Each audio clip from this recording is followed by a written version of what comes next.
नमस्कार, मी नम्रता. विजन महाराष्ट्र न्यूजच्या वृत्तवाहिनीमध्ये तुम्हा सर्वांचं स्वागत. पाहुयात आजच्या ठळक घडामोडी.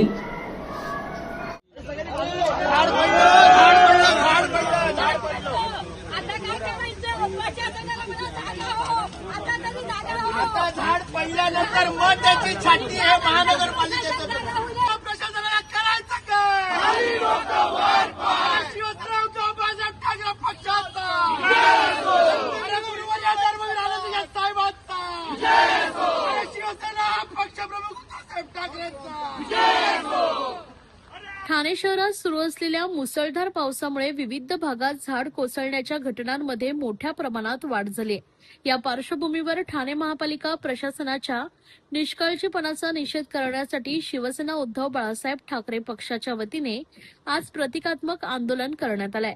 शिवसेना उद्धव बाळासाहेब ठाकरे पक्षाचे ठाणे महानगर संघटक महेश कदम यांनी आंदोलनादरम्यान पडलेल्या झाडांच्या फांद्या अंगावर घेत प्रशासनाचं लक्ष वेधलंय. पावसाळ्यापूर्वी नियोजनबद्ध वृक्षछाटणी करण्यात महापालिकेला अपयश आल्याने नागरिकांच्या जीवित व मालमत्तेला धोका निर्माण झाल्याचा आरोप त्यांनी केलाय. या आंदोलनात शिवसेना उद्धव बाळासाहेब ठाकरे पक्षाचे ठाणे जिल्हा प्रमुख केदार दिघे, शहर प्रमुख अनिश गाडवे, माजी नगरसेवक नरेश मनेरा, माजी नगरसेवक संजय तरे, माजी नगरसेविका महेश्वरी तरे, माजी नगरसेवक संजय दळवी, शाखा प्रमुख तानाजी कदम यांसह महिला आघाडीच्या पदाधिकारी व शिवसेनेचे पदाधिकारी कार्यकर्ते मोठ्या संख्येने उपस्थित होते. आंदोलकांनी शहरातील धोकादायक झाडांची तातडीने पाहणी करून आवश्यक वृक्ष छाटणी व प्रतिबंधात्मक उपाययोजना राबवाव्यात अशी मागणी केली. तसेच पावसाळ्यापूर्वी वृक्ष छाटणीची कामे वेळेत आणि प्रभावीपणे न केल्यामुळे ही परिस्थिती निर्माण झाली असून यासाठी जबाबदार असलेल्या संबंधित महापालिका अधिकाऱ्यांचं निलंबन करण्यात यावे अशी मागणी यावेळी आंदोलनकर्त्यांनी केली आहे. आंदोलनानंतर शिष्टमंडळाने ठाणे महापालिका आयुक्त सौरभ राव यांची भेट घेऊन विविध मागण्यांचं निवेदन सादर केलंय. शहरातील धोकादायक झाडांची तातडीने छाटणी, पडलेल्या झाडांचे जलद गतीने हटवणे आणि भविष्यात अशा घटना टाळण्यासाठी प्रभावी नियोजन करण्याची मागणीही निवेदनातून करण्यात आली आहे. मुळात आपल्या सगळ्यांना माहिती असेलच की गेले 4 दिवसापासून या ठाण्यातच नव्हे तर संपूर्ण महाराष्ट्रात मुसळधार पाऊस चालू आहे आणि आपल्या ठाणे महापालिकेतलं सगळ्यात भ्रष्ट खातं म्हणून जे ओळखलं जातं ते वृक्ष प्राधिकरण खातं, की एक खंत वाटते की 3-3 महिने पत्रव्यवहार करून सुद्धा हे वृक्ष प्राधिकरण खातं आपापल्या ठाणे शहरामध्ये असलेल्या धोकादायक झाडं असतील किंवा काही फांदे असतील त्या फांद्यांची छाटणी करत नाही. आणि आज या 72 तासामध्ये कमीत कमी 50 मोठ्या वाहनांचं नुकसान झालेलं आहे. आपण ज्या ठिकाणी ते उभे आहोत हे महापालिकेचं मुख्यालय आहे. तिथेच जवळजवळ 25-30 4-चाकी गाड्यांचं नुकसान झालेलं आहे. मला वाटतं प्रशासन हा झोपलेला आहे. आयुक्त साहेबांना वेळ नसावा, त्यांना फक्त मोबाईलमध्ये चॅटिंग करून संबंधित नगरविकास खात्यातील मंत्र्यांना जय महाराष्ट्र करायचा जास्त इंटरेस्ट आहे. या सगळ्या भूमिकेवरती आज शिवसेना उद्धव बाळासाहेब ठाकरे पक्षातर्फे सन्मान्य माजी खासदार राजेंद्र विचारे साहेब, जिल्हा प्रमुख आमचे केदार दिघे साहेब, आमचे शहर प्रमुख अनिशजी गाडवे साहेब, संपूर्ण नरेश मनेरा असतील, संपूर्ण महिला टीम असेल, या सगळ्यांच्या वतीने ठाणेकरांच्या वतीने 28 लाख ठाणेकरांच्या वतीने आम्ही आज निश्चितचा झाड आणलाय. हा झाड आम्ही बांधून आणण्याचं कारण म्हणजे जो वेळी जर फांद्या छाटल्या असत्या 4 महिन्यापूर्वीच तर आज भरपूर लोकांचा गाडीचं नुकसान असो, जीवाचं नुकसान असो नक्कीच वाचला असता. 4 वर्षापूर्वी ऍडव्होकेट अभित पवार नावाच्या एका व्यक्तीचा या पाचपडी विभागामध्ये झाड कोसळून मृत्यू झालेला आहे. आज त्यांच्या धर्मपत्नीला जे काही नोकरीचं आमिष दाखवलं गेलं त्यांचं अजून ते आमिष पूर्ण केलं नाहीये. सत्ताधारी पक्षाचे इकडचे ठाणे शहराचे आमदार, खेदजनक गोष्ट आहे की इथल्या आमदारांना 4 वर्षांतर परत महासभेत विधानसभेमध्ये अधिवेशनाच्या काळात त्यांनी शनिवारी हा पूर्ण मुद्दा मांडला. हे सगळं कारणीभूत जो वृक्ष प्राधिकरण खातं आहे त्या खात्यातील संबंधित सर्व कर्मचारी अधिकारी जे फक्त विकासकांनी सांगितलं की जो झाड त्यांना विकासकासाठी अडवणूक येतो किंवा त्याला अडथळा आणतो ते एका झाडाचे 5 लाख प्रत्येकी प्रमाणे हे लोक तो झाड लगेच तोडतात. पण ठाणेकरांच्या जीवाशी असलेल्या फांद्या छाटायला त्यांना पैसे मिळत नसल्यामुळे त्या फांद्या छाटायला यांना अजिबात रस नसतो आणि यांचा धिक्कार म्हणून आज आम्ही आयुक्त साहेबांना निवेदन तर देतोय, हा निवेदन नसून ही आमची डायरेक्ट त्यांना चेतावणी आहे, आमची धमकी समजा की पहिलं त्या वृक्षपातीकरणातल्या सगळ्या संबंधित अधिकाऱ्यांना कायमचं घरी बसवा. आणि माझं आव्हान आहे त्या पक्षाला ज्यांनी आज इथे सत्ताधारी म्हणून ज्यांनी या महापालिकेचं वर्चस्व तयार केलंय, जर महापालिकेत पैसे नसतील, जर महापालिकेला ठेकेदाराला पैसे बिल अदा करायला पैसे नसतील, तर आपल्या पक्षनिधीतून ठाणेकरांचा जीव वाचवण्यासाठी या फांद्या छाटण्याचा माणुसकीचा प्रयोग करावा, ही सगळ्यांना विनंती. वाहतूक ऑपरेटरसाठी व्यावसायिक वाहने खरेदी करण्यासाठी सोपी आणि विश्वासार्ह कर्ज सुविधा. कर्ज मर्यादा 1 कोटी रुपयांपर्यंत, 5 वर्षांची परतफेडीची मुदत, आकर्षक व्याजदर. TJSB fleet term loan. TJSB सहकारी बँक लिमिटेड. भरोसे का बँक, भविष्य का बँक. डिपार्टमेंट मला असं वाटतं नुसतं फक्त विकासकांची प्रकरणं मार्गी लावण्यापुरतं मर्यादित राहिलेलं आहे. ही नागरिकांची जी काही त्यांची मूलभूत कामं आहेत ती मला असं वाटतं कुठेतरी विसरले. वृक्ष प्राधिकरणाचे कर्मचारी किंवा त्यांची जी काही टीम आहे ही आहे कुठे, त्यांचे अधिकारी आहेत कुठे? मी तर प्रश्न विचारीन, सहाय्यक आयुक्त आहेत कुठे?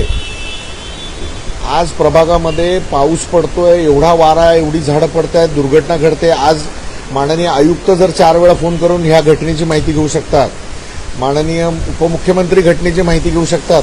सहाय्यक आयुक्त आहेत कुठे? उपायुक्त आहेत कुठे? ठाणे शहरात सुरू असलेल्या मुसळधार पावसादरम्यान लुईसवाडी परिसरात झाड कोसळून एका व्यक्तीला गंभीर दुखापत झाल्याची घटना घडली. आरटीओ कार्यालयाजवळील सर्व्हिस रोडवर रिक्षाजवळ उभ्या असलेल्या व्यक्तीच्या अंगावर अचानक झाड कोसळल्याने तो गंभीर जखमी झालाय. घटनेची माहिती मिळताच शिवसेनेचे स्थानिक नगरसेवक विकास रेपाळे आणि नगरसेविका नम्रता भोसले जाधव यांनी तातडीने घटनास्थळी धाव घेतली. त्यांच्या मदतीनं जखमी व्यक्तीला त्वरित लुईसवाडी येथील महावीर रुग्णालयात उपचारासाठी दाखल करण्यात आलंय. सध्या त्याच्यावर उपचार सुरू आहेत. दरम्यान दुपारी 12:30 वाजता ठाणे महापालिकेच्या आपत्ती व्यवस्थापन कक्षाला घटनेची माहिती मिळाल्यानंतर ठाणे आपत्ती प्रतिसाद दलाचे जवान, आपत्ती व्यवस्थापन कक्षाचे कर्मचारी, जेसीबी मशीन आणि रुग्णवाहिकेसह घटनास्थळी दाखल झाले. आपत्ती व्यवस्थापन कक्षाचे कर्मचारी आणि ठाणे आपत्ती प्रतिसाद दलाच्या जवानांनी संयुक्तपणे पडलेलं झाड कापून रस्त्याच्या बाजूला करण्याचं काम हाती घेतले. झाड हटवल्यानंतर वाहतूक सुरळीत करण्यासाठीही प्रयत्न करण्यात आलाय.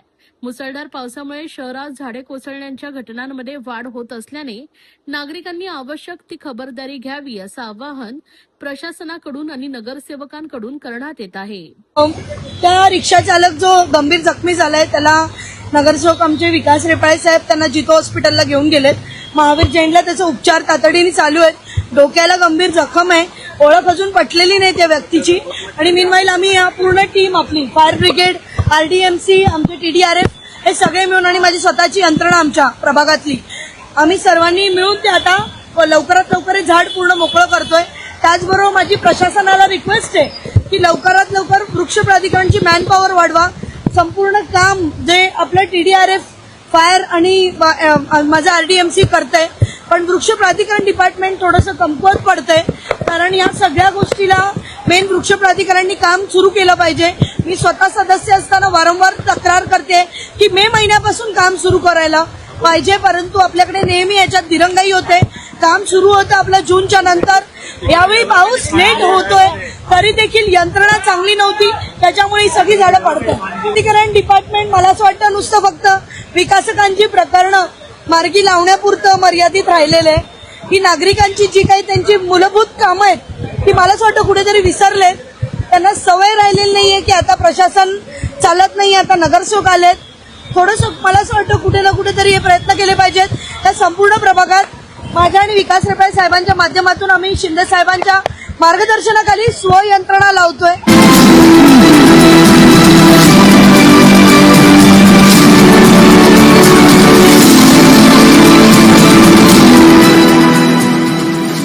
ठाणे महानगरपालिका क्षेत्रात आणि संपूर्ण कोकण पट्ट्यात खूप तीव्र मुसळधार पाऊस चालू आहे. IMDचे प्रेडिक्शन प्रमाणे पुढील 3 दिवस अजून क्रिटिकल आहेत आणि यामध्ये तीव्र ते अतितीव्र एवढा पाऊस होण्याची दाट शक्यता आहे. नागरिकांना माझं आवाहन आहे की त्यांनी आवश्यकताप्रमाणेच घराबाहेर पडावं, त्यांनी स्वतःची सुरक्षिततेची काळजी घ्यावी, कुठल्याही प्रकारची अफवावर त्यांनी विश्वास ठेवू नये आणि कुठल्याही प्रकारची मदतीसाठी ठाणे महानगरपालिकेचा जे कंट्रोल रूमचा नंबर आहे जे 25371010, मी रिपीट करतो 25371010, याच्यावर त्यांनी लगेच कॉल करावा. धन्यवाद.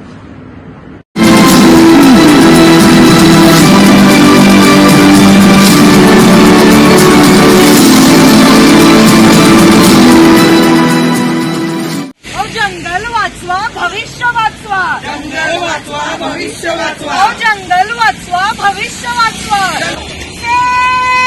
SGNP.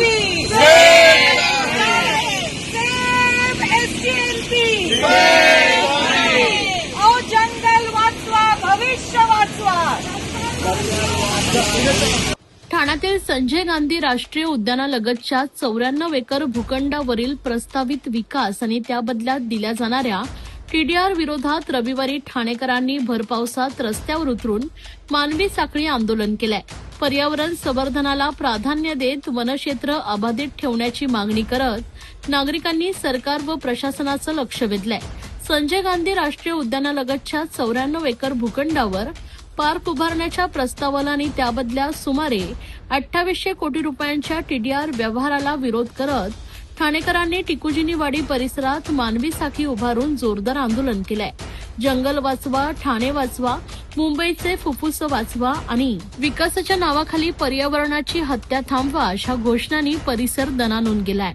संबंधित भूखंडावरील विकास प्रक्रियेला न्यायालयीन घडामोडी सुरू असतानाही गती देण्यात येत असल्याचा आरोप आंदोलनकर्त्यांनी केलाय.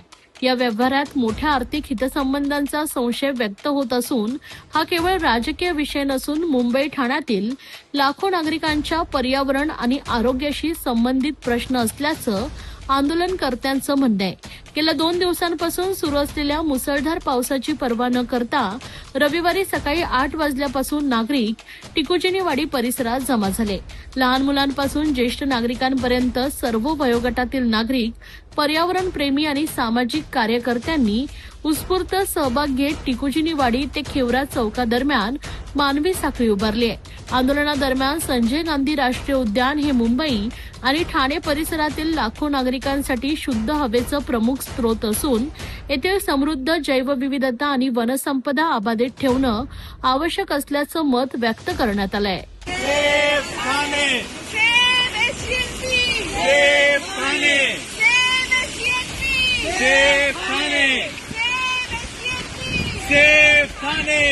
जन्मापासून मी ठाण्याची आहे. पहिले ठाणं बदलायचं, पण ते चांगल्यासाठी बदलायचं.